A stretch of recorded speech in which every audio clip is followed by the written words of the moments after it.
You ready? All right. So my name is Luis Ramirez with the on the Conversation Podcast. Today we have Christopher Norris. He's also known as Chris Norris. He's a Chief Petty Officer in the U.S. Navy, currently living in Misawa, Japan. I'm really grateful to have you on board over here. It's 8:30 p.m.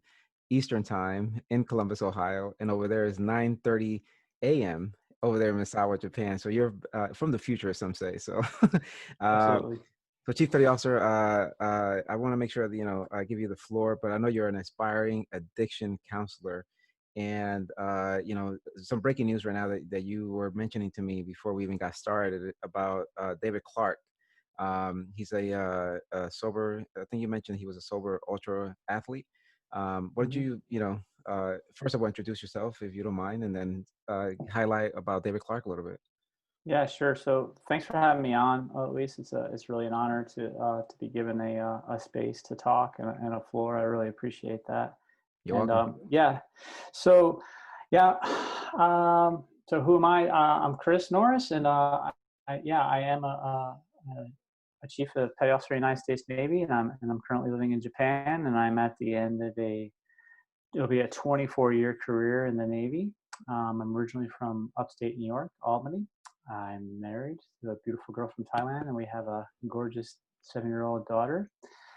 And yeah, I am currently still in school for human services, a concentration on substance abuse, and I plan to move on to a master's after that. And I would like to get into addictions counseling and process addiction, substance abuse type stuff, and also mental health.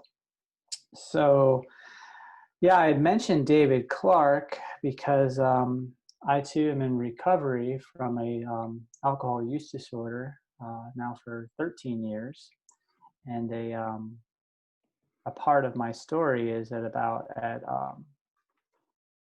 8 years sober, I found myself on a Navy deployment off the coast of California, locked on this little island called San Clemente.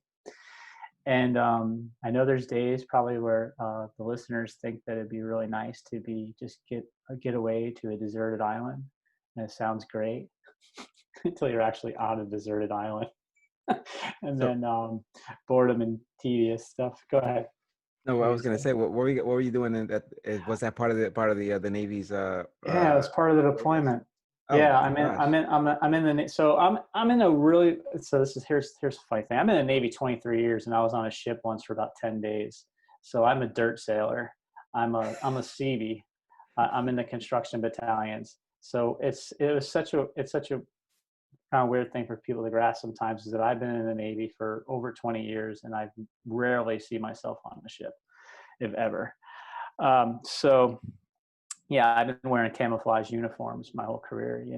I'm just not. I'm in a small little part of the Navy.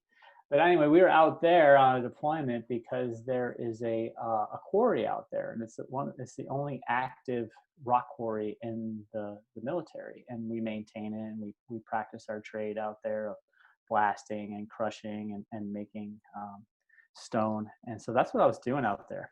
Got it. Got it. But so on these deployments, there wasn't much of a support network that I was used to out there. I didn't have the meetings that I was used to attending on shore, and it was the Wi-Fi was terrible, and it was just like it was turned into a bad situation quickly. So there didn't seem to be much to do out there other than drink and fish, and I wasn't really interested in either of those things. So I was doing some trail running before that a little bit, 5Ks, 10Ks, maybe like a half marathon here and there, but nothing really too much. So, but I decided after I was watching YouTube and I Googled like proper running form, and then from there I got this film called Western Time that was made by Billy Yang. And if you've never seen Western Time by Billy Yang, I highly recommend it. It talks to the story of Sally McRae, and it was just such an inspirational film. And I remember watching it and it had the Western States 100 in there, and I was like, oh my gosh, like people do that? Like people actually run 100 miles at a time in like less than a day? And I saw like the suffering, and I saw the triumph, and I saw all the emotions surrounding it, and I was like, I want in on this. Like, I want to do this. But knowing knowing my addictive nature, I was like, I got to try to be smart about it though, because I don't want to just like, am I just going to sign up for a 100-mile race, right? So I was like, but I am going to train for a marathon. So that's what I did. I ordered shoes off Amazon. It took a couple of weeks for them to get there to the islands. Like, it's got to come on a barge, and and Nothing comes easy, huh? nothing comes quick. You can actually see it. Like, oh, here comes my shoes, and they're like coming in. They're slowly making their way to you at like 6 knots. It's miles away.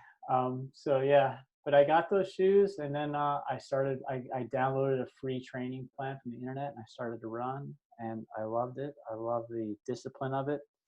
I loved waking up at, before the crack of dawn, and lacing up and going for a run, and running after work, and just I was running all the time, training my butt off. And I remember some of my coworkers would say, like, I see you like you run a lot, and I'm like, yeah, like I run to take care of stress, and I run to burn off the cortisol, and to keep myself in my happy place. And they're like, we see you running like every day. Like, yeah, well, this is a pretty stressful place. But anyway, I trained for a marathon, and I done that, and I did quite well. And then I decided to train for an ultra, somewhere around 50K, and then I just went from there. And it's that the running and the discipline and the exercise and all the experiences brought me has really been beneficial to keep me in my happy place and help me stay sober and stay in recovery. So David Clark, yeah. So I just found that out about, I don't know, maybe an hour ago, that he had passed away. I actually just done a virtual 10K this morning on the treadmill, and then I got cleaned up from that, and I came back here, and I saw the news, and I can't believe it, like all the people that you would think that would, that wouldn't that would pass away. It wouldn't be David Clark, because he seemed to be made of steel. His podcast was called We Are Superman, and he really was like Superman. So this guy he was quite the inspiration for me. He was a former 320-pound alcoholic, drug addict, fast food junkie that turned his life around, and began to pursue ultra endurance endeavors, to a point where I'm not even close to that, man. This guy was really, he was doing the Badwater 135. He was doing I think he did a 48-hour treadmill run once. He ran across America, and now he was he got into ultra. I remember he got into ultimate fighting for a little bit, MMA, and he had an Achilles tendon injury, and then he went into bicycling, and I think he was training to do the Race Across America. And he was just always, he's just really inspirational. A lot of stuff he did, he really brought light to the recovery community, and he will be definitely missed. So no, my condolences definitely to the Clark family for his loss. So this happened today, as you mentioned. I have not heard about it yet. I heard it from you, and I was kind of shocked myself. And I pulled up this article on Runner's World, and the first thing it brings up is his struggles with some drugs like Vicodin, Percocet, codeine. And then also, he was it seems that he was an entrepreneur as well, where he lost a mattress company worth $8 million, right? So think about that, right? That's the stress level. And I'm saying this because I know before we even started talking, I introduced some of the things that I wanted to chat with you about. Is one of those things is that people look at us as freakazoids, because they're like, how in the world, because they see that they're, with all due respect to anybody out there who's lacing up their sneakers and goes out there and treks 5Ks, 10Ks, whatever.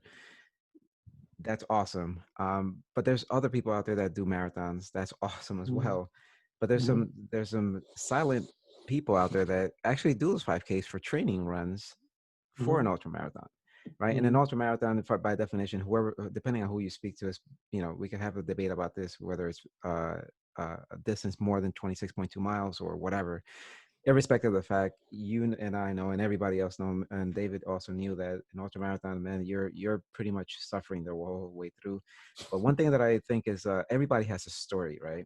And Hmm. that's, when you told me this, and I started reading about his stress, the stress that he had, and then he weighed 320 pounds. You started telling me that he started basically jogging 20 seconds at a time, right? Or 15 seconds at a time.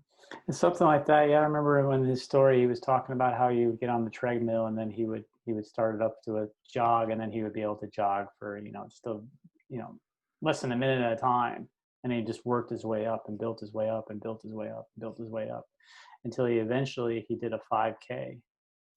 And I remember, I think in his story as well, he talked about how, like, seeing that bib, his number, and it said runner on it. Like rather than, so it's this changing of identity, Yeah, where yeah, you may be so identified with so much of, like, I'm a drug addict, I'm an alcoholic, I'm this, I'm huh? that, I'm a failed businessman, to start changing the dialogue. Like, I got a bracelet on today that's addict to athlete, heart of a champion. And that's a big part of that, is like these labels that we put on ourselves, that Yeah, I'm a person in long-term recovery, but I'm so much more than that, you of know course, of course. and it's like that's part of my story. And that's like, geez, in the world of ultra, I think it's even probably beneficial for me. I think I got the upper edge because I can take a lot of pain. I Dude, can take a lot of suffering. I could tell you, the first DNF that I ever got was, which I think was my first ultra marathon. I was at that time I was like, I'm such an idiot. I went from a half marathon. I went from a half marathon to a marathon. I tried Boston a Yeah. couple times through the Hmm. charity, trying to break the 330 number. I was like, all right, Oh my I'm a gosh, fat it's ass. hard. Yeah, yeah, I'm a fat ass. I'm never gonna do this. But I still It's had hard. energy. It was Yeah. hard. I still had energy. And then I said, you know what? I'm gonna jump into a 50K. I did the 50K. I Hmm. still had energy. I'm like, oh, let me go do 100K. Hmm. And that 100K, I learned a lot of valuable lessons. But there was one, the ultimate winner. I think it was a female, and she dominated the entire fucking race, man. Um, and talk about, when I looked at her, she was like, I could have done a lot better. I was like, what the Mm-hmm. hell? But at that time she was a janitor. So that, Mm-hmm. if you peek behind the I guess the sheet a little bit, and find out who these people are that are doing these things. Mm-hmm. They're the Mm-hmm. janitors. They're the people that have been through these struggles and challenges. Do you mind talking about your journey a little bit and just Not peeking at all. behind the scenes a little bit? Yeah, not at all. No, and I think that's a really good point you bring up, is like everyone that we see that's crushing these ultra marathons. They're normally not full time ultra marathons. There's something else that they're doing behind Correct. that. So, you know, Correct. yeah. And no, for me, I mean, my journey and who I am, and I a big part of that is alcohol use disorder. So I came up in New York, upstate. Um, Born in a big family. I'm the youngest of 9 kids. That's a big part of my story. But I started drinking really young. I was 11, the first time I ever can remember going out and getting loaded. And it was a really bad scene. I got sick. I got brought home by the police. It was just like it was gnarly. And I mean, I was probably had alcohol poisoning. Looking back on it, I drank a lot that day, and I was violently ill. But I remember that, like, even as bad as it was, I remember the next day being really hungover, was thinking, like, I can't wait to do that again. Like, there was something there. The stars had aligned for briefly, and it was like, oh my God, it was imprinted on my memory of, like, pursue that. And I really thought at the time, I was like, this is great. Like, this is going to take everything that I enjoy and it's going to make it even that much more enjoyable. So I continued to drink, and I continued to drink and party throughout school and high school. And then over time, all the things that I enjoy that I thought alcohol was going to make more enjoyable, they were just dropping away and dropping away. And then it was just alcohol. So my story of alcoholism is like, it was fun in the beginning, then it was fun with problems, and then by the end it was just problems, and the fun was long gone. Um, so when everyone was making plans at the end of high school, what they were going to do with their lives, I really had no plan. Like I was going to just bounce off the bottom for a while, and I don't know. I had no direction, no plan. You know, any of my dreams that I thought I wanted to do in my life and what I thought I wanted to be were long gone. And so, out of desperation, I decided to join the military. You know, one of those stories of like, not everyone joins the military on a winning streak. You know, a Yeah. lot of times we become this island of misfit toys, Yeah. where it's people that maybe couldn't hack it, in the real world. They're like, let me just join the military. It'll give me 4 or 5 years, of adventure and a paycheck and a roof over my head and hot meal and clothes on my back. And then by the end of that, maybe I'll have a little more direction. So I decided to join the Navy. And when I joined the Navy, I made the commitment of, I'm going to give this thing everything I got. So Cause I've never, what year was this that you not enlisted? 1997, 1997. All right. So I the end enlisted of in 1990. 1997. Okay. So Yeah. I enlisted in 98 into the Marine Corps. That's why I was just wanted to put myself into. Okay. Nice. 97. Okay. 97, end of 97. Yeah. Hmm. So I went to boot camp in Great Lakes, or they call it Great Mistakes. And yeah, man, I got some funny boot camp stories. It snowed a lot there. I won't share all my boot camp stories, but I do want to share just this one in particular. Was like, it was like our Go first right week. ahead. It was this first week in boot camp, and they bring us. We're just being led everywhere. Like we don't know anything anymore. We just forgot. You're disoriented the entire time. Yeah, we've completely forgotten how to function as human beings at this point, and they're just leading us everywhere. And so it's like a week into boot camp, and they've led us to the chow hall. We've eaten chow, and it's so funny in the chow hall. Like, I don't know what it was like in the Marine Corps boot camp, but in Navy boot camp, like, you can't talk in the chow hall. You can't talk, so you have to like use like sign language. Like, this was like, I want pepper. This was, I want salt. This was, I need a napkin. Like, it was crazy. It was like you feel like a POW. So and we get done with evening chow, and we go out of the galley there, and we're all formed up in formation. We're ready to march back to our barracks, and it's snowing hard. Like, it's really coming down, and we're just standing there, and we're waiting for our RDC, our recruit division commander, this chief, to march us back to to our barracks. And we're just standing there, and we're standing there, and it's snowing like crazy. And like, I don't know, 5 minutes goes by, 10 minutes goes by, 20 minutes goes by, half hour, maybe an hour. I don't know how long we're out there, because you just lose track of time, right? No. There was literally probably 4 to 6 inches of snow on my head, like it was just building up, and we're just standing there, and people were like, well, what should we do? I don't know what to do. What should we do? We got to wait for the RDC. Like, we can't march back alone. I don't even know where I'm going. Like, it was just like crazy. All of a sudden, the RDC comes running around the corner, and he's in civilian clothes, and he's like, oh my God, fall out, follow me. He'd forgotten about us. What the fuck? He probably ate dinner and like went home, and he was probably like, man, I'm forgetting something, And then he realized like he's got like 50 people standing out in the snow waiting for him to march us back. It was like Nice. the funniest thing. I was like, it was kind of like at that moment that I was like, maybe they don't have their stuff all together here in the Navy. Maybe this isn't what I imagined.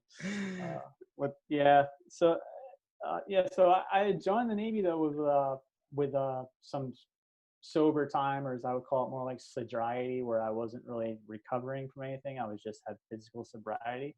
Yeah. I had about 8 months without a drink when I joined the Navy.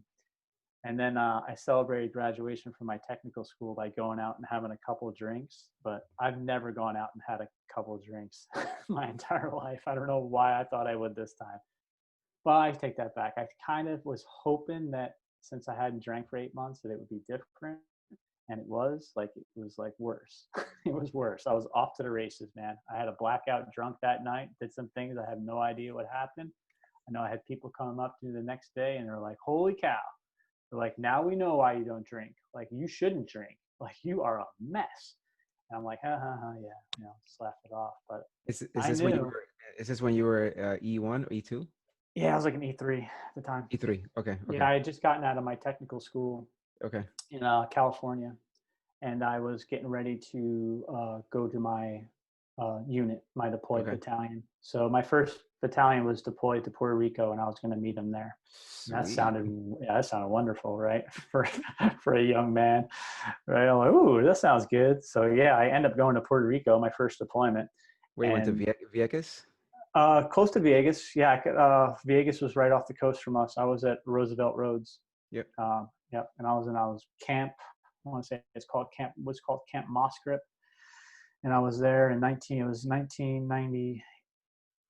Still 97. We're going. Yeah, yeah. Was it 98? Hell, it doesn't know. It was like 98, I think. Yeah, it was 98 at that point. Um, and so anyway, the booze was cheap, you know, and the cigarettes were cheap, and I just like went right back to boozing all the time, and was like, I discovered rather quickly that as long as I can make it to work and be halfway functional, that nobody was going to say nothing. You know, everyone was boozing, like it was a party all the time. It was a I party. know. Yeah, it was insane. Like I was like, this is great. Like I'm writing, like I'm talking to people back home, like, dude, you don't know what you're missing out on. Like this is awesome. And then yeah, it was a big party. And then we ended up redeploying from there to Central America, and I lived in a tent for 4 months because of Hurricane Mitch had happened and it decimated Central America. And I was living in a tent in Honduras for about 4 months. Not one of those Gucci tents they have now, no, not like with the ones with air conditioning and all that. This thing was basically a circus tent with some mosquito netting and a cot. It was Mm. terrible. But that's when things started to get real. I was like, whoa, you know. So like that's been my experience like throughout the military. It's kind of like when things are good, things are soft, it's great. But when Yeah. things are hard, it's like, whoa, this is They're terrible. horrible. They're horrible. Yeah. So but yeah, I continued on, and I ended up going to Okinawa on another deployment, and I started to pick up rank, and I started to get my warfare qualifications, and then I interviewed and screened for Naval Special Warfare position, and I got picked up for that, and I went to Virginia, and I stayed there. I stayed in that command for 11 years, which is really unheard of. But I was a kind of like a high speed field mechanic. So they sent me through all the training. I got my free fall jump master and static line jump master and my captain's license. And I started to do a lot of maritime and ground mobility stuff for supporting the Navy SEALs. And that was a lot of fun. That was great. I could just And imagine. oh my God, it was so awesome. But at that command, I had gotten in trouble. I ended up getting a DUI, and that was actually, I had 2 DUIs before the military, so this was going to be my 3rd DUI. And I was really at the end of my rope by that point. I mean, that DUI like basically saved my life because I was really going down the tubes at this point. At this point in my life, it was like my drinking didn't look like a party anymore. My drinking looked like going home, locking the door, closing the blinds, and just drinking myself into oblivion every night by myself in an empty house. You know, it was terrible. And this And is in Okinawa, or sorry, no, in Virginia, this is in right? Virginia. In Yeah, Virginia, this is in yes. Virginia. Yeah. So yeah, I got that DUI, and it happened at just the like the worst possible time. Not that there's ever a good time for that, but it was the worst possible time was because I'm in jail in Maryland, and this girl that I've met through well, through MySpace of all places, and Oh my also gosh, you're really face to dating face. yourself now. You're Yeah, dating yeah, yeah, yeah, yourself. yeah, yeah. With my I was emailing her through AOL, and Uh,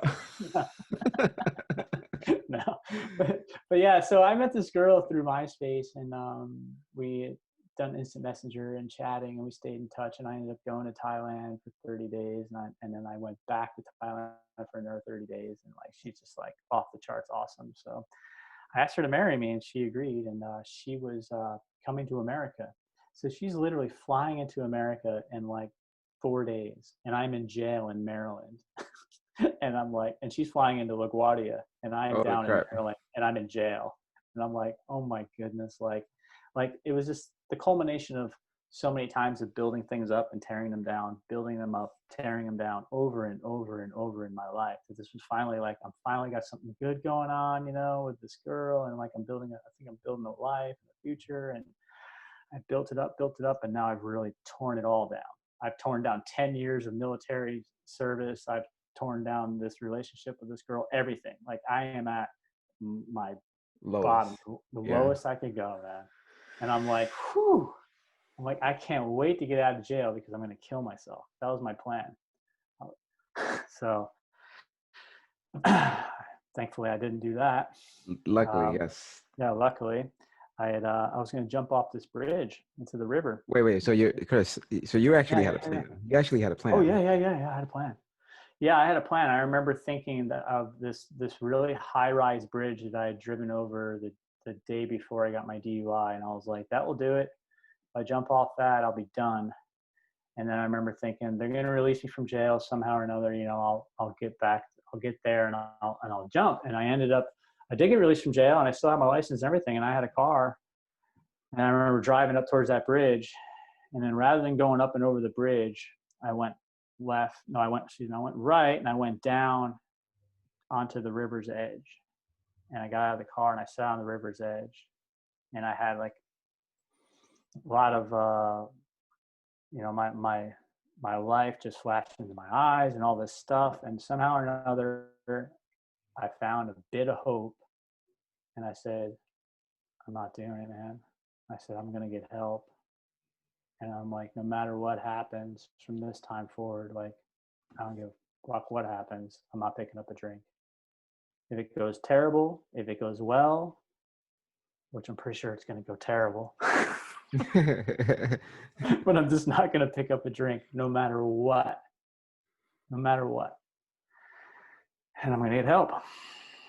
And that's what I did. So there was actually some weight was lifted off of me, and it was like, you know, I had a bit of peace, you know, and it was really temporary, but it was definitely there, and I felt hope.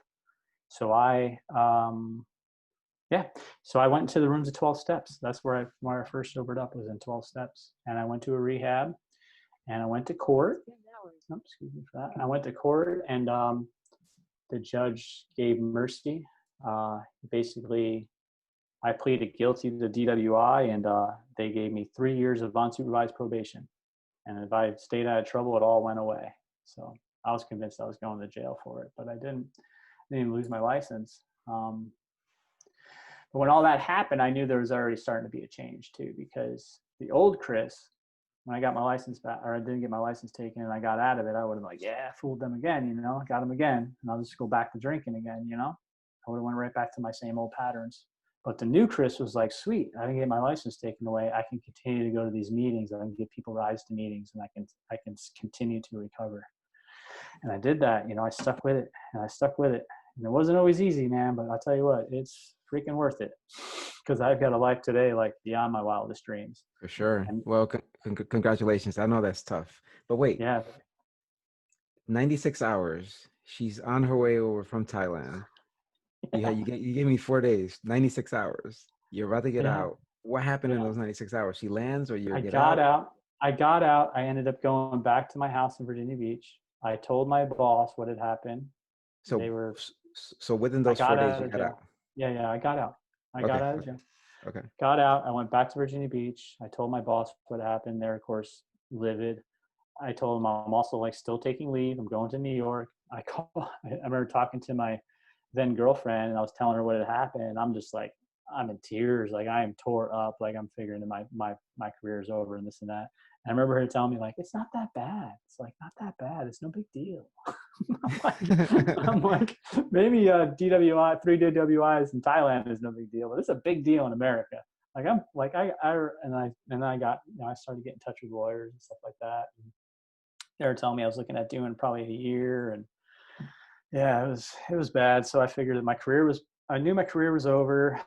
I figured that I don't know if this girl from Thailand or not is going to stay with me, and we'll see what happens. I said, but still, I was just going to keep that commitment of like, no matter what happens, I'm not picking up the drink, no matter what. Well, congratulations, man. I know that's yeah. You know, it takes a lot of guts to say, well, first of all, you had a plan. It takes a lot of guts to say, I'm not going to follow through on that plan and I'm going to seek Mm, some help. mm. So that was in 2008, right? I assume to 10, you Yeah, said that 10 was years, 2007. Yeah, 2007. 2007. Yeah, 2007. March 31st, 2007. That's my last the date of my sobriety, I figure. And, Um, and by that go time ahead. by that time you were a petty officer. By that time, I was a first class petty officer taking the chief's exam. I got busted Oh, down. I got busted down to a second class petty officer week one, day one, and now I'm looking at higher oh, tenure. Like they're going to kick me out for higher tenure.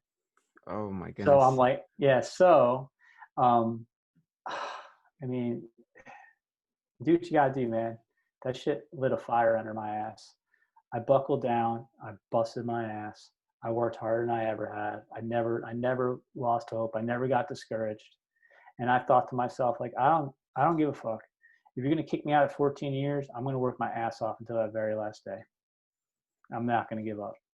So What was the turning point for the Navy to say, you know what, we're going to keep Norris instead of actually well, following through?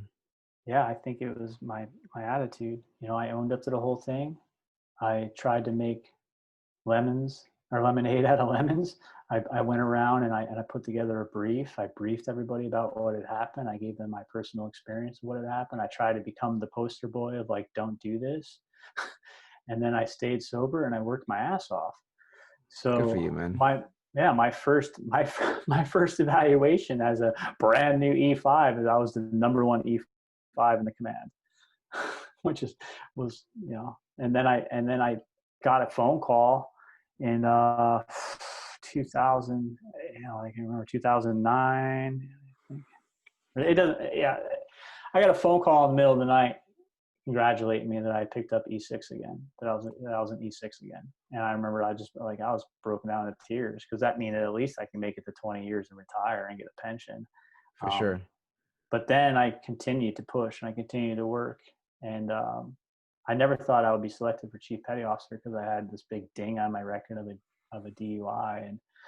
But I just continued to push and continue to work. And then, yeah, 2016, I was selected for chief petty officer. And that brings us to now.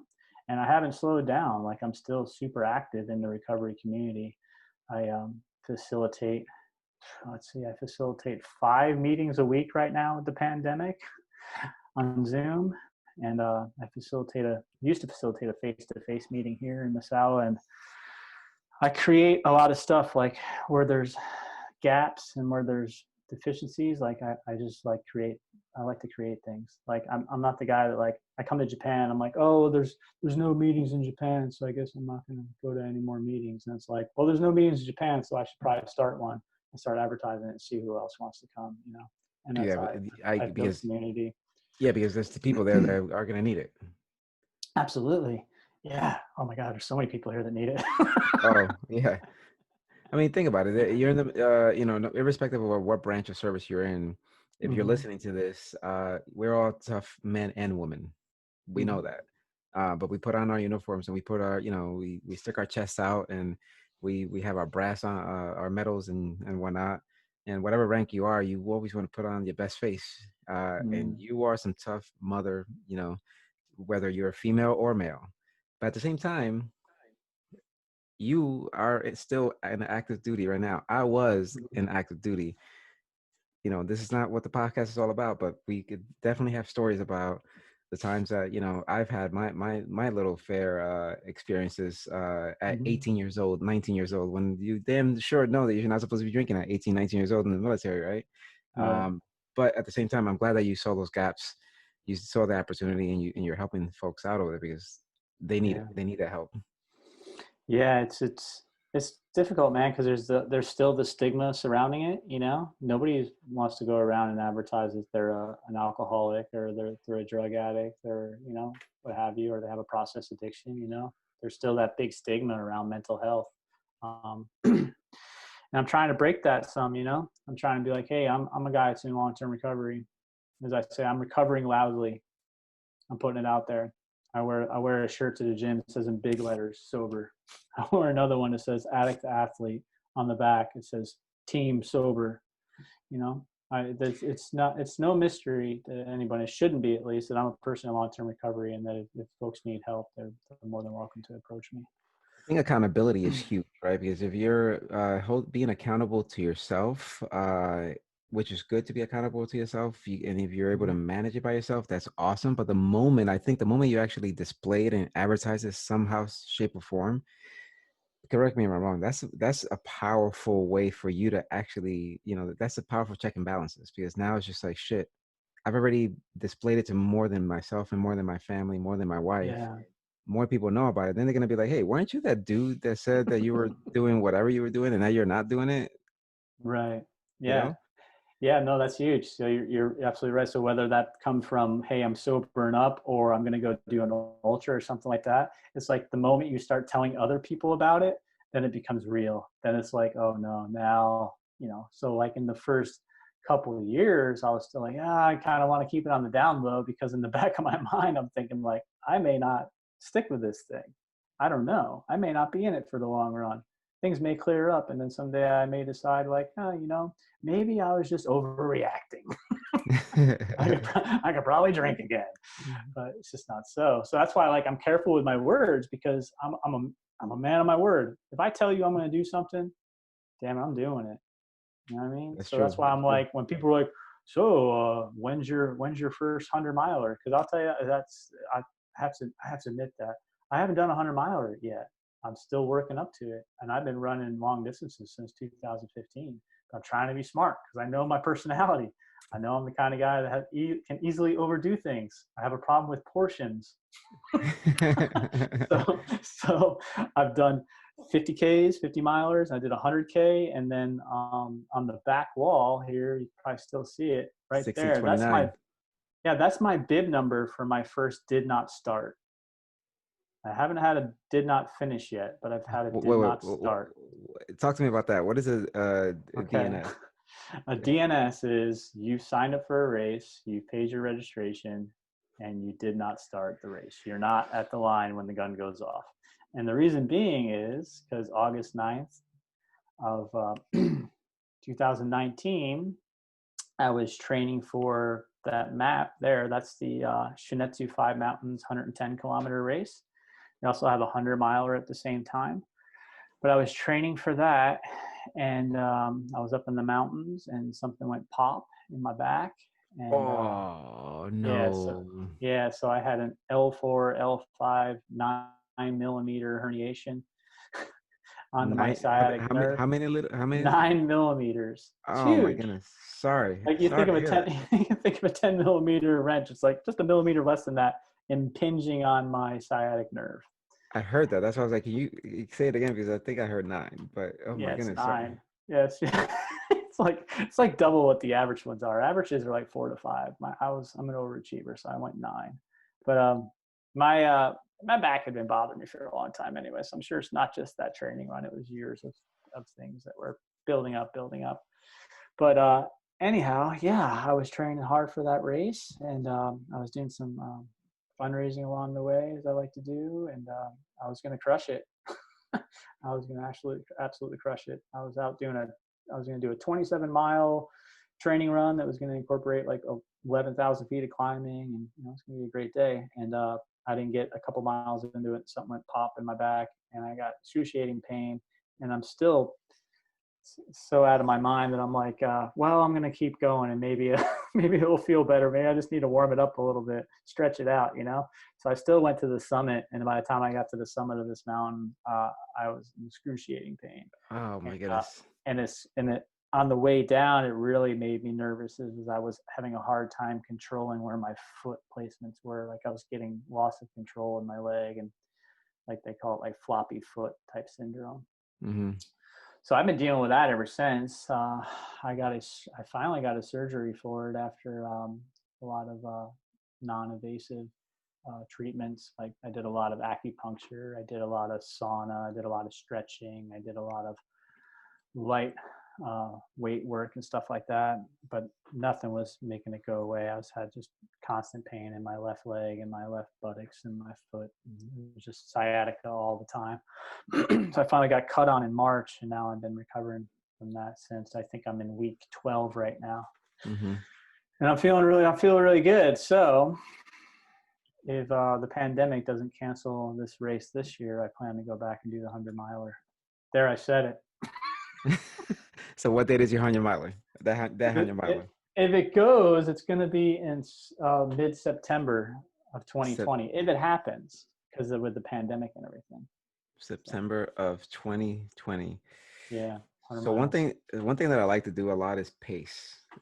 Well, besides Okay. pacing, I also like to do a lot of the racing myself as well. Okay. But when I can't race, I like to basically support those. And the reason Yeah. why I asked is like, so I was in Japan 99 for 5 or 6 months, as you know, a lot of Marines go to Okinawa and also Oh yeah. Iwakuni. Hmm. And as a young 19-year-old man, I was so naive that I didn't explore too much of Japan. And I want to go back, and I need to go back. Hmm. Um, like yourself, I'm a man of my word. I'll put it like this: if there's no pandemic, if there's any slight chance that of me going, Hmm. I'm not gonna contract any virus. I'll be there to help you out. Right on, man. That'd be Now, awesome. now again, I have to say that because I want to make sure there's no virus at that time. But if it's not Yeah. canceled, let's talk through that. But Okay. what what has been your most memorable event The experience? most for an ultra. Yes. Oh boy, that's a tough one. Um, Jeez. Because I could say like, well, my some of my toughest experiences would be like I did the Santa Barbara 9 trails, and that was a really tough ultra, and it's really famous. It runs the whole Front Range of Santa Barbara. And for me, that was really tough because it's only 35 miles, but it's like 13,000 feet of climbing. Like you're always either going up or going down. So Santa Barbara 9 trails, I think that's one of my toughest experiences. I think my most beautiful experience would be the Antelope Canyon's 50 miler. Animal? You said animal? Antelope, Antelope, Antelope. Okay. Antelope Canyons. Yeah, it's in Page, Arizona. It is, if you've ever seen the windswept caverns, the slot canyons, Mm-hmm. you've probably seen it's one of the most photographed places in the world. You actually get to run through that at like No seven shit. o'clock. Yeah, I got to run through it at like 7 o'clock in the morning. It's like the first 5-6 miles of this 50 miler is you're running through these slot canyons that are just awe-inspiringly beautiful. So wait, I'm looking at a picture right now, and it seems it seemed well. First of all, it seems like something that's from like Star Wars or something. Or Yeah. so you actually ran through that. Yeah, you run right through that. You run right through that, and then you come out the other side, and then you make a hard right, and you go up this hill. And then there's other slot canyons later on in the race around 20 miles into it. There's other That is slot canyons. beautiful, man. There's also, if you look at Horseshoe Bend, Yeah, Horseshoe Bend, you run right up to that, and that's where it's like this big like gooseneck on the river, and it's got like yeah, 1,000-foot cliffs, I see and that. it's Yep. it's crazy as you run right on the edge of that thing. Like, and if you have fear of heights or whatever, it's going to be really difficult. Oh, and I was actually running up to the point where you get to where you're going to go to Horseshoe Bend, and you're at these 1,000-foot cliffs. There was not so bad, but there was a girl running back the other way, and I could see she was crying her eyes out. Like you Oh could my tell goodness. she was probably scared of heights, and she couldn't do it. She couldn't hack. It's gnarly though. It's gnarly. I mean, and that race is like it's kind of like there's points where like there's like 8 miles of almost like wide open, like really rough terrain where you're coming up over a hill, and then you're literally looking for a little orange flag that's like placed in the ground far out there, and you're just running towards that flag, and then find the next flag, because there's no real trail markings, because there's nothing to, there's no trees or anything in some Hmm. portions of it. But it was tough, man. It was a beautiful race, but it's a really tough race too. Like I trained by running on the soft sand and the beach for 12, 20 miles at a time, because the race was literally probably 30 miles of soft sand, and that made it exceptionally difficult. But that was beautiful. And then I think one of my I'm most proud of it performances is the Awadi Ginga 100K I did out here, just because I felt really good all day and I ran really well. So How do you spell that first word? Awadi is Iwate, and then Ginga. Got it. Ginga, yeah, is Ginka, I think. Okay. Now, on one of your LinkedIn posts, you spoke about, you started to link some your experiences that you've had in the past, as far as Mm-hmm. your attempt to experience the temporary pleasures Mm-hmm. of the body and the mind, Mm-hmm. um, through chasing some sensory pleasures, either before, Mm-hmm. like you mentioned before, through alcohol, nicotine, food, sex, Yep. um, and something that connects us all in the ultramarathon and endurance sports, Mm-hmm. is chasing those sensory pleasures in different ways. Obviously, you're not doing it through consuming alcohol, obviously, Mm-hmm. or nicotine during the race. Mm-hmm. Some people that still drink afterwards, but the point is, in that article, you started to allude into that. So can you speak to me a little bit more as far as that experience Yeah. that you had?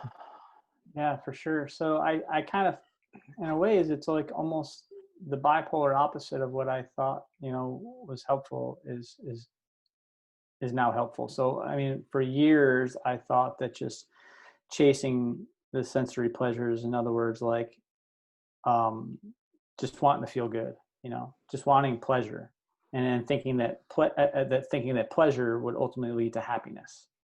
So the pursuit of pleasure in alcohol, the pursuit of pleasure in food, sex, nicotine, whatever, drugs, whatever it may be, um, thinking that if I could just get the right mixture of intoxicants into my body, like everything would align, and I would solve this problem, this dilemma, this human condition I had. So I think it's Dave Smith said it. As Dave Smith's a meditation practitioner. He said, the problem with drugs and alcohol is like it never worked. Not once did it ever work, but it almost works every single time. It's really hard to give up on something that almost works every single time. And what does it work? What am I trying to do? Well, I'm trying to change how I feel inside. You know, I'm trying to make my I'm trying to find some happiness, and I'm trying to get over my suffering and get over perhaps some past traumas or whatever it may be, that's driving me. So now it's like, rather than chasing these short-term sensory pleasures with long-term detriment, now I'm chasing this, this, I don't want to say I'm chasing suffering, but I'm not afraid of hard work. I'm not afraid to push, and I'm not afraid of some of the suffering that's accompanied with that, because I know in the end I'm going to gain long-term benefit from it. Like, I mean, just look at a hard workout. What are you going in there and doing? You're tearing muscle. You're building up lactic acid for what? For the benefit at the end. Yeah, So what am I doing when I'm yeah, drinking? I'm just taking in chemicals that are shooting into my brain and releasing a bunch of dopamine, and then, it's like, well, what's the end result of that? Well, in the end, I'm going to suffer immensely. So if I'm constantly pushing away suffering, no, I don't want pain. I don't want pain in my life. I want to be comfortable. I want to be comfortable. I want to drive my car to the strip mall. I don't even want to walk anymore. Like, how can you run that far? It must hurt, and so on and so forth. This attitude of like, just like avoiding suffering at all costs. And then in the end, you suffer immensely, while you're on, X amount of pills, and you're, 100 pounds overweight or what have you, and you're suffering, I like, it's to me, it's like, embrace that suffering, get through it, see what you're made out of. I guarantee you that, people are made, they're stronger than they ever think they are, you know?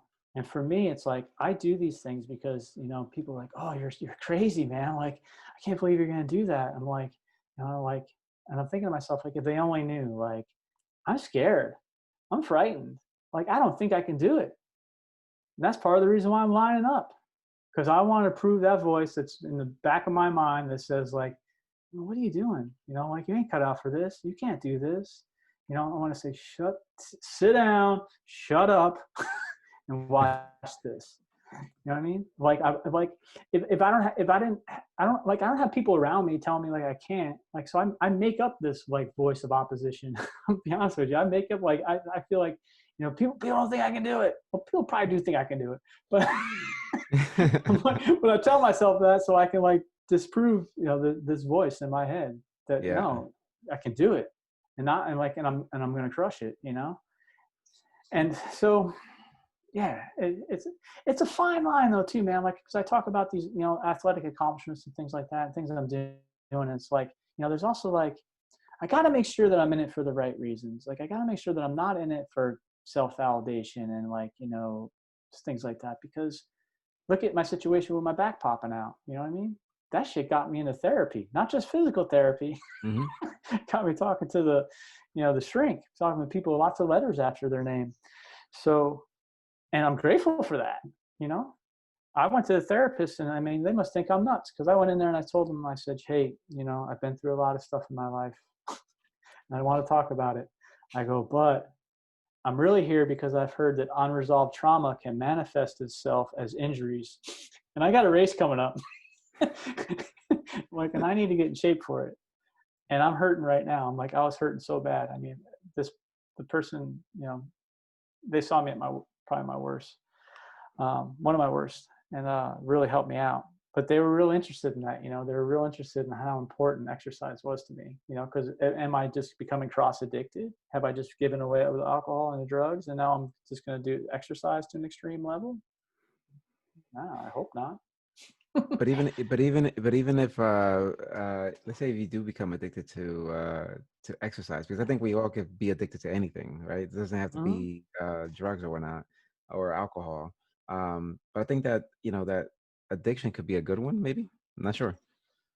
Well, it In a way, depends. So, I in a mean, way.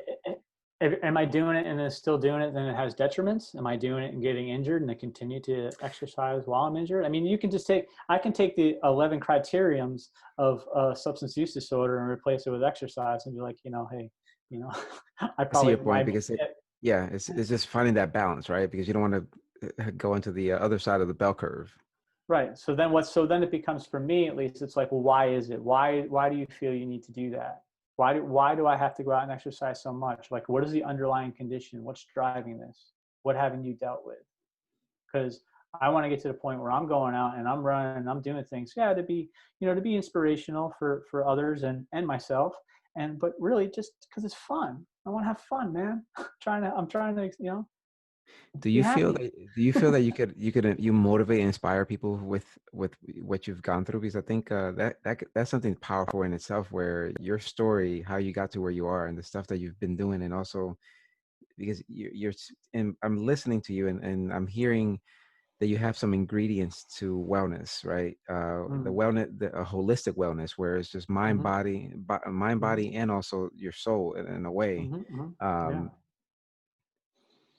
Yeah, no, I think so. I mean, because I think back to, I think to myself, and the way I look at people, and I get inspired. So I would imagine I'm inspiring people, and people aren't inspiring me. People continue to inspire me. I mean, when I look at like, you know, the analogies of like sobriety and ultras and stuff like that, it's like, I see the person that's just coming into sobriety, and I'm like, I'm inspired by them. I'm inspired by their courage to come in here and probably say the scariest thing they've ever had to say in their life is, I need help. And then I look at the person who's brand new, and you can tell they're relatively new by how much gear maybe they're wearing or something. And I'm like, I'm inspired by that person just as much, like the balls it takes to come to this starting line. And I know, because I'm a runner myself, everything that person had to get to that starting line. Just like I know, because I'm a person in long-term recovery, there's stuff that person had to go through to get into this room or get into this treatment program and say, I need help. It's everyone's, like you said, everyone's got a story, right?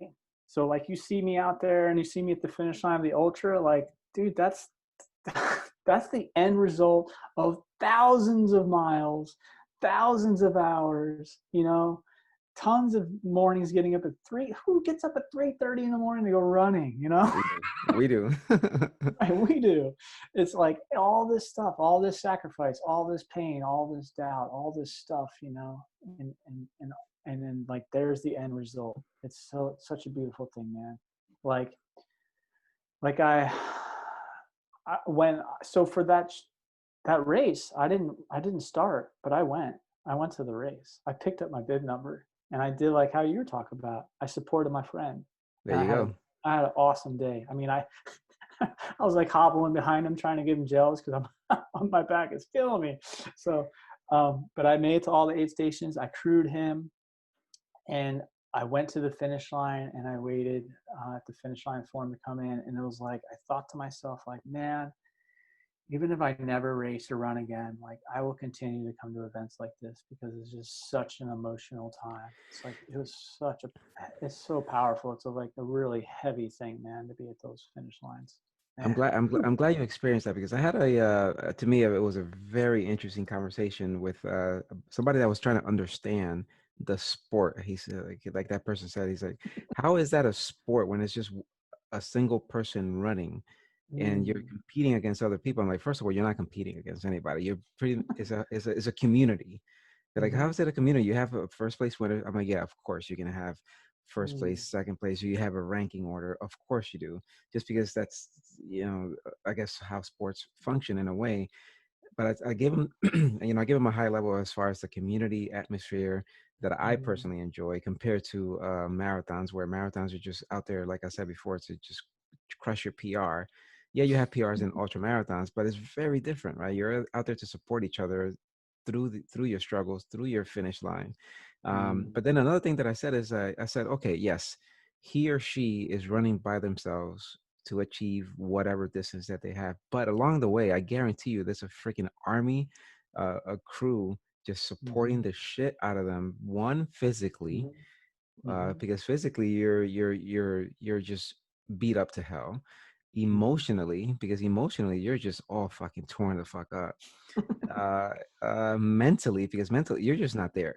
I know I Mhm. hallucinate, and when I hallucinate, when I get to the run, my runner's high is hallucination. Oh God. And oh my gosh, yes, yes. And that hallucination, I kind of seek it, to be honest with you. Once I'm there, I'm just full throttle because I know that Mm, I'm gonna get there. But anyways, the point I'm trying to make is that you have a full army. So I'm glad that you got to experience that. So talk to me about that experience for you because I know you were number one, you were in pain.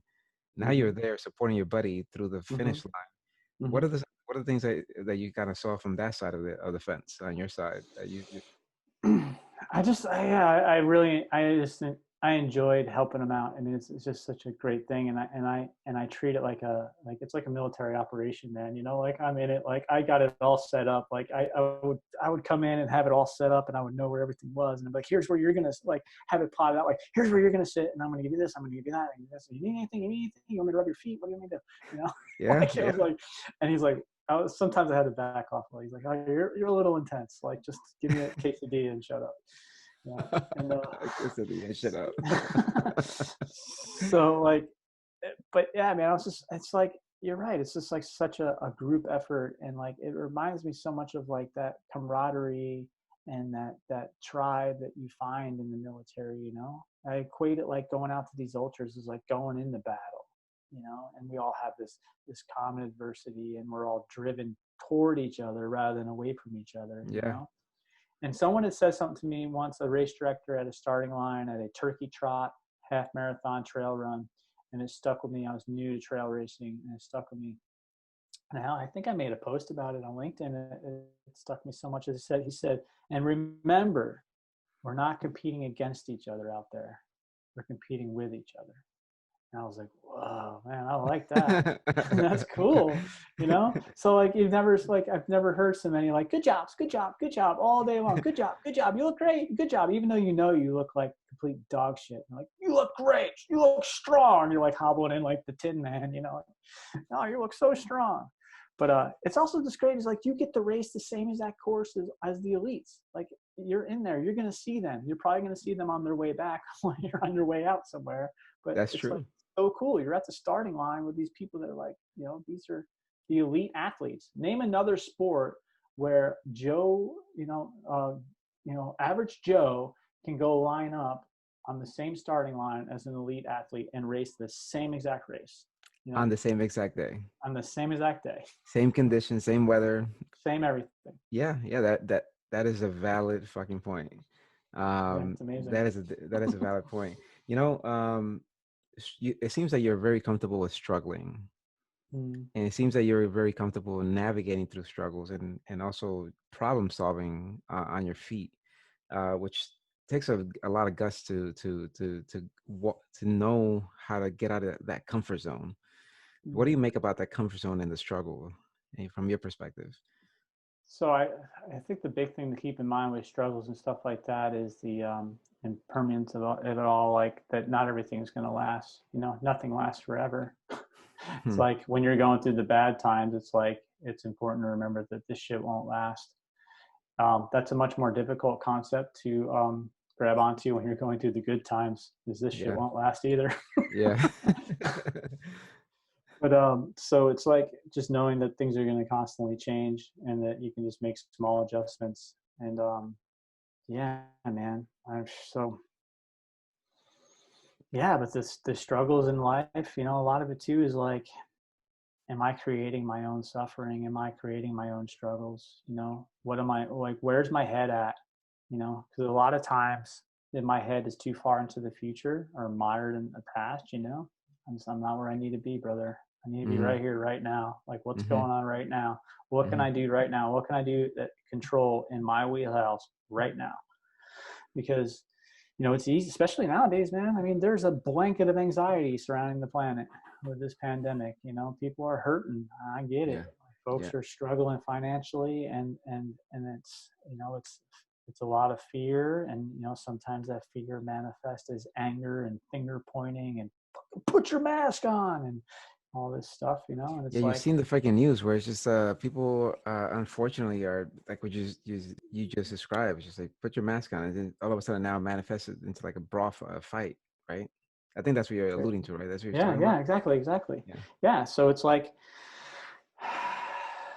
it's important for me to remember like that what that stuff is, what anger and what rage really is, and it comes either from a place of like fear, sadness, despair, something of that nature. Like I've always been told that anger is a secondary emotion. So when I'm angry, I got to feel like, what am I mean, for me, I'm like, what am I scared of? What's going on?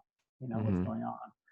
So, and like, I have anxieties too, man. It's like, it's but I'm trying to do exactly what I said, is that I'm just trying to control what I can control, and what I can't control, I just need to let go of that, man. I need to let go of it because I never had control anyway. I might have some illusion of control in my mind, but it was never really there. So every day, man, I'm waking up and I am doubling down on self-care and tripling down on communication, because the social distancing thing, you know, I would rather say, rather than social distance, let's just physical distance. Put your goddamn mask on. But keep So, talking. so for as an aspiring addiction counselor, what kind of advice or tips would you have, or can you give to either athletes out there, your common folk out there, endurance athletes that are listening to this, and they may feel like, hey, I hear Chris, and what Mhm. can I do today to actually help my situation out, or military folks, or if they're listening to this as well, or just pretty much anybody out there that's listening to this stuff. Yeah, I would say the first thing you can do for yourself is reach out to somebody. Reach out to somebody that's in long-term recovery, and share that stuff and get it off your chest, man. Get whatever's going on, get it off your chest, get it off your shoulders. Problems shared or problems halved, and that's like the strength in sobriety. A lot of it comes from community. It's like we're able to bolster each other up, and it's like we're like this pack mentality. And like when if you don't, you're a zebra on the plains, and if you don't want the lion to get you, you need to get into the center of the pack. So You speak to know, me a little bit more on that, because a lot of people may say, I'm strong enough, I don't need, that's for weak people. They may come up with I don't know, some excuses, I guess. And If that's going to work for them, man, for me, it's like that didn't work. But, so I don't want to say that my way is the only way, because there's millions of ways to get into a substance use disorder. So there's got to be at least a couple thousand to get yourself back out of it. There are people out there that they call it a natural recovery, where they don't need, programs and stuff like that. And I wish them all the luck in the world. I just talk on like based on my experience. Yeah, of And course. now based on my experience, and based on also like, the things that I've been studying for the last couple of years and such, like where, you know, my experience has been that um, I need a program. I need all these self-care things I'm putting in my life, and I need community, and I need some type of path to follow, you know. And it doesn't have to be a linear path, like 12 steps is a very linear path. It can be like more like Four Noble Truths, or the Eightfold Path of Buddhism. I'm sure you've seen this guy looking over my shoulder the whole time. Yep, yep. So I'm big into that, man. And that's what I'm using Buddhist principles and practices right now to bolster up my sobriety and my recovery. I love it. It's brought up a daily meditation practice to my life, which has just changed my brain. Literally, talk about neuroplasticity. It's literally changed my brain. I am much calmer and able to deal with stress, and I'm just in a better mood, and I'm more friendly and outgoing than I've probably been in my whole entire life. So, yeah, I love it. Well, that's no, so that's that's pretty cool, because I know that it's I've met a lot of people that always say, oh, that's for weak people or whatever. But like you said, hey, if that's their choice, right? To live that way, then Well, yeah, I guess. I mean, if having a program and getting sober is for weak people, and this person's saying that they don't want to go into a program because it's for weak people, yet they can't stay sober, then that sounds like a healthy bit of denial and just wanting to stay sick. Because make no doubt about it, getting sober takes a lot of courage, because of course, as miserable as being an active addiction is, it's familiar, so when you're sobering up, as my experience is, like, I wasn't too sure like what the other side of that looked like. So when I come into sobriety, and as I say, I was unconsciously incompetent. I had no idea what I didn't know. And then once I became consciously incompetent, now I know how much I don't know. That's when things become really fucking scary, because I didn't know how to live without alcohol. I didn't know who I was. I had no idea. I had been drunk for 2/3 of my life by the point that I decided to sober up. So that's the point when I've reached it a couple of times during my active alcoholism, where I was like, I'm going back, man. I'm going back to the drink, because I don't know how to do this. So the last time in 2007, I said, when I made that commitment, I'm never gonna, no matter what, I'm not picking up a drink, no matter what. I said, I gotta just figure this out, and I couldn't figure it out on my own. I had to have help. I had to have professional help, and I had to have self-help groups, and it took what it took, man. And it wasn't pretty, that's for sure. I was a hot freaking mess for about 5 years, I would say. And things slowly, surely started getting better and better. And now I'm at 13 years sober, and I never think of picking up a drink. Like, that's not awesome. That's not even in the cards, dude. That's like, awesome. Now it's like I'm still dealing with the human condition and just working things out. But I look at my life today, and it's like, man, never had it so good, because I could talk about, like, I'm here, I'm living in Japan. I got my career back, that I thought was in shambles.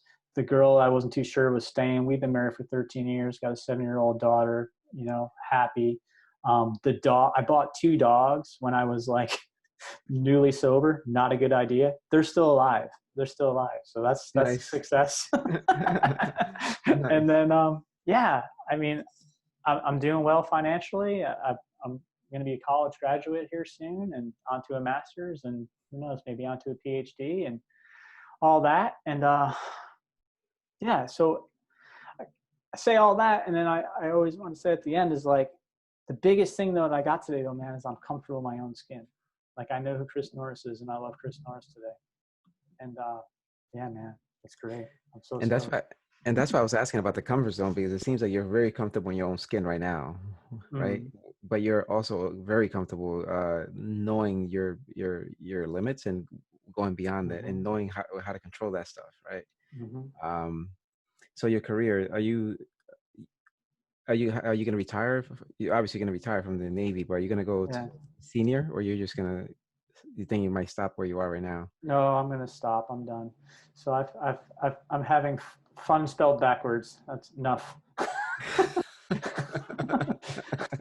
So it's been a great ride, but you know they said you'll know when to hang it up, and I'm knowing it's time to hang it up. And I mean I'll hit higher tenure anyway. I had 24 years. I don't intend to pick up senior chief, and it's okay. Like I've gone farther than I thought I would. So I'm happy. You know, this is a young man's game, and I'm getting up there, and I'm literally aging myself out of the military. You know, and I'm still though. I'll tell you what, I could still like whip 99% of these fools. Like, I have no idea. We had a plank competition one day when I first got Yeah, here. Yeah, yeah, the captain was like, we're gonna do something different today. And it was around the holidays, around Christmas yeah. time. He's like, we're gonna have a plank competition. Whoever can hold the plank the longest will get tomorrow off. And I was like, oh, game on. And they're all looking around the gym. There's all these buff dudes, you know, they're all ripped and stuff. And they're not thinking old man Smithers there in the back corner with the white hair and the glasses like is gonna be anything, because I was kind of new to the command. But yeah, we went, and I knew like this is my game, dude. Like How long did you last? I went 8.5 minutes. Ah, so you won. Yeah, I won. Holy shit.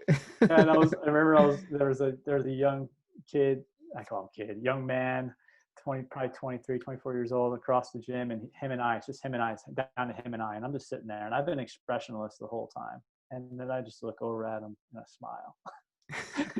I started getting in his head, man, and I told him, I said, I could do this all day long. And it wasn't a minute later he dropped. He dropped. Yeah. So let's talk about your head real quick. When you're in the middle of these ultras that you've done in the past, Mm-hmm. I've seen a picture of you looking down, and it seems that you have a lot in your mind. Um, right? I think you know which picture I'm Yeah. talking about. It's a very Yeah. colorful depiction of your thoughts while you're on the race. Can you bring me back to that moment, or just kind of a collection of your experiences of things that you think about while you're Well, yeah. So something I've incorporated into my racing is have fun, have a lot of fun, okay? be joyful, be very joyful. And I first like this kind of discovered this late in the game. Was just the Iwadi 100K back in June of 19, I think it was. Um, I was running, and there was this little Japanese man. He's running next to me. We're running, and we're cooking, man. We're doing like a 720 mile, which is really fast during Holy 100K. shit. Yeah, Yeah. and we're cooking down this hill. We're running, and he runs up next to me, and I look at him, and like I've got I've got some gear. I've got the vest. I've got the hat. I got the standard gear, right? I look over, and You look like a I champ. look like an ultra runner. I look over, and he's got on like a collared polo shirt, like some jeans with like, or not jeans, but shorts with like, a little bit holy, and some really beat up shoes. And he's carrying one single small water bottle, like literally a water A bottle, plastic. or a plastic water bottle you would get at the corner store, What And he mile looks was at, this? oh, we were at mile 20 or something. We're a Oh my little ways God. into it. Okay. And he says to me, he's like, he goes, "Are you happy?" I said, "Yeah, I'm happy. I'm happy." He goes, "Happy. Happy is strong. Strong is happy." And then I followed this guy through the aid stations for probably another 3 or 4 miles, and he was the happiest son of a bitch I never met in my life. Like he was waving and dancing and yelping and talking to all the aid workers and everyone on the side of the road. And I'm like, this guy is ecstatic. And I'm like, I'm gonna take that on board. happy is strong, strong is happy. For the rest of the day, I'm going to be the happiest son of a gun. Even when I was suffering, I'm like, oh, yeah, I'm great, you know? And I was like just doing silly stuff. I was making videos along the way, and I was just being silly, you know?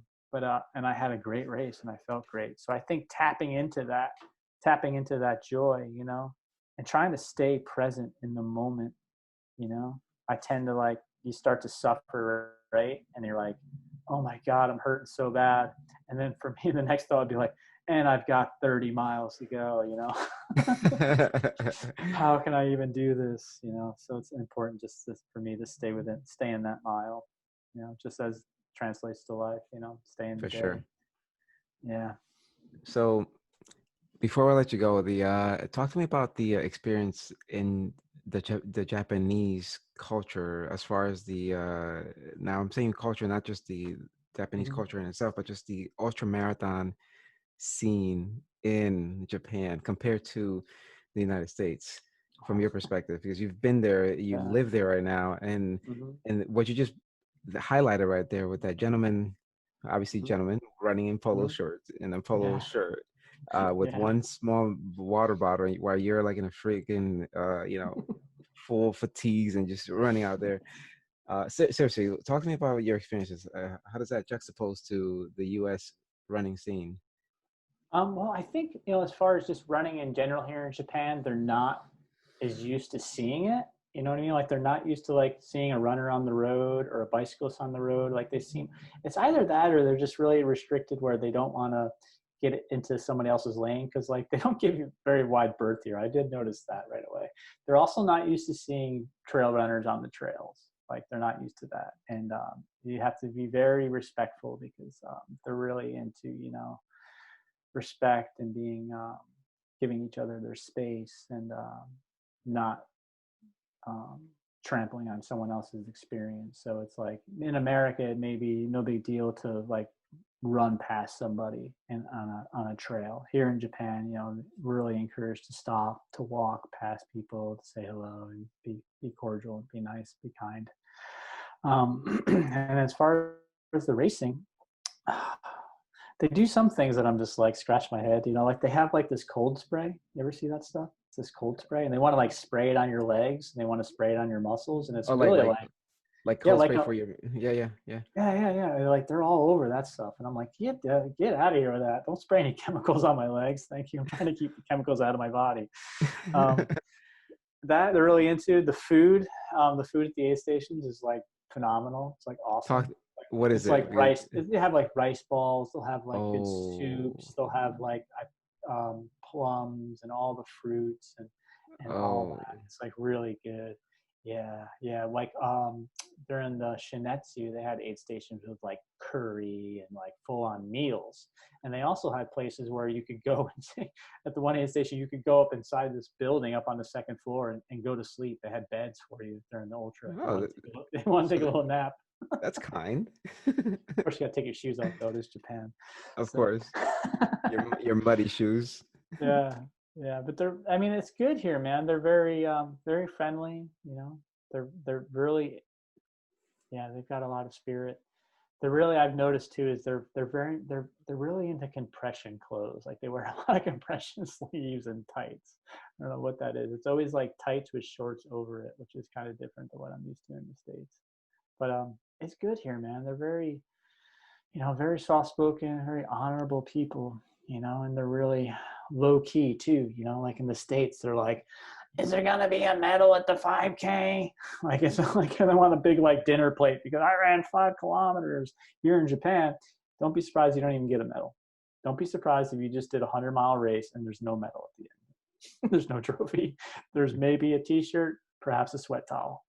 That's awesome. Yeah. So they're not big Into into the jewelry. swags. Into Yeah, into yeah. swag. They actually make it at the Tohoku Food Marathon. Like if The you're hook. an American, Tohoku Food Marathon. If you're an Okay. American, they have a special tent that you go over to that has medals. They'll give you a wooden medal. Here you No go. shit.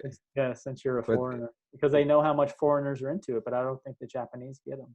that is very interesting. Yeah. Yeah. Yeah, yeah. They're not. I've been seeing a lot of virtual races that are being had right now, Right. Right. and people are getting bibs and getting medals. It's just you Yeah. know, again, to each their own. To each their Um, own. I mean, I also joined a Jerome. You know, Jerome. Uh-huh. He invited me over to participate in a virtual race with New Jersey Trail Series. I was like, you know what? I decided to Yeah. do like 1,000 mile on my own just to kind of just Yeah. pass the time. And Yeah. so Yeah. you know, what, I'm already doing this anyways. Let me just hop on. And they're also giving me some swag, some medals. I was like I wasn't Yeah. expecting it, but It's whatever. cool. I mean, to each their own, and I get it. It's important. I don't want to bag on anybody for that because I have a drawer full of medals. Maybe someday I'll hang them up. I don't know. But I mean, it's funny. Is like I don't hang up my accomplishments. I hang up my failures. Well, I think that's I'm hanging up my did not start. well, that's one thing that you because I saw the Western Time film that you mentioned, Yeah. Mhm. and you know, the beginning of the series or of the video, she talks about the mountain, right? How a Mhm. mountain Yeah. just is symbolic of the challenges that we all face in Yeah. life, right? And I think Yeah. that's your mountain right there. That's just Yeah. that's your summit. You know that's what you got to work on to Yeah. get there. Mountain Um, makes you stronger. As they said, the mountain makes you stronger. for sure. Yeah, there's so many great lines in that movie. I mean, I damn near became obsessed with it.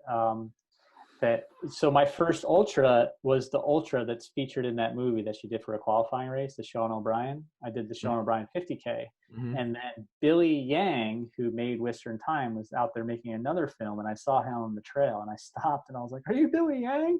He's like, "Yeah." And he's kind of like, "I'm kind of like busy right now, making a film." And I was like, "Your movie Western Time is the reason I'm out here. This is my first ultra." And he was like, "Oh my God, it's your first ultra?" So he actually took pictures of me on his iPhone and then emailed them to me later on. So that Oh, was that's really cool. sweet, dude. Yeah, he's That's cool. sweet. Yeah, That and is then really sweet. I met Sally McRae at a race too. I basically fawned over her as well and told her like how much she's inspired me. There's so many like great lines in that movie. I like the one where she's talking about at the beginning of the Sean O'Brien 50, where she says that so many people believe in me. Why can't I believe in myself? And then at that moment, when the gun goes off, she makes the decision to be courageous and to believe. And I'm like, man, I'm like tearing up just thinking about it. So like, there's those moments in life, right? And it's like you just got to send it, man. You You know, got those to are be vulnerable and you got to believe. the character, the moments that build us as build our characters, right? So, Mm, like she said in that series, those are the moments that build her character, especially like you said right there, your DNS. mm-hmm, Shit, I know that my DNFs, they've helped me. You know, I talk about those a lot. They're like, you mm-hmm. know, I think my wife recently, she's like, hey, let's consolidate all of your bibs and medals. I'm like, okay. And she's like, she's trying to rank them in order, and I'm like, speak to me about your process here. She said, well, you've done the Vermont 100. Let's put that up there. I'm like, okay. But I'm like, what about this one? She's like, but you didn't finish that one. I'm like, but that's the one that I'm most proudest of. She's like, how, what? Well, how? I'm like, well, first of all, I blacked out. And because I blacked out, Cool. I learned how to not black out. You Wow. know? So anyways, it's I think those peaks right there, those mountains, those challenges that we face are the ones that build our character. So it Yeah, seems like you for have a sure. pretty strong character, my friend. So Thank you. uh, I'm gonna let's keep in touch because I want to make sure that if I'm able to eat some nice rice balls and make sure that you don't get any chemicals sprayed on your legs, I'll be more than glad to you know respectfully say no. He doesn't need any of this stuff. You know. Right on. That'd be awesome. All right, Chris. Yeah. Is there anything else you'd like to leave you know anybody who's listening to this as far as the military or runners to help them out with some of the struggles that they may be going through, or some things that they could seek alternative, like you chose you know endurance races to as an alternative. So Yeah, I would, if you're struggling, I would encourage you to reach out. And I know it's hard, man. I know it's hard to reach out. I know, like, sometimes every fiber in my being is telling me not to tell anyone about this and to figure it out on my own and this just, isolate away. And it's, just wasn't going to work out. So if you're struggling, you know, it's important to reach out. So reach out to somebody, anybody, and get it out there, man. Because, you know, shoot, if I can do it, I believe you can do it as well. And I believe in you, and I have hope for you. And if you don't believe in yourself, you can borrow my belief, and you can borrow my hope until you get some of your own. Awesome. All right, ladies and gentlemen. So you're listening to Chief Petty Officer Christopher Norris over in Japan. I want to make sure I don't mess this up. Misawa, Japan. Thank you so much. This is again Luis Ramirez on the Conversation podcast, and appreciate it, Chief Petty Officer. Oh, sorry. Take care. Thanks, Luis. All right. Bye-bye. All right, later, dude.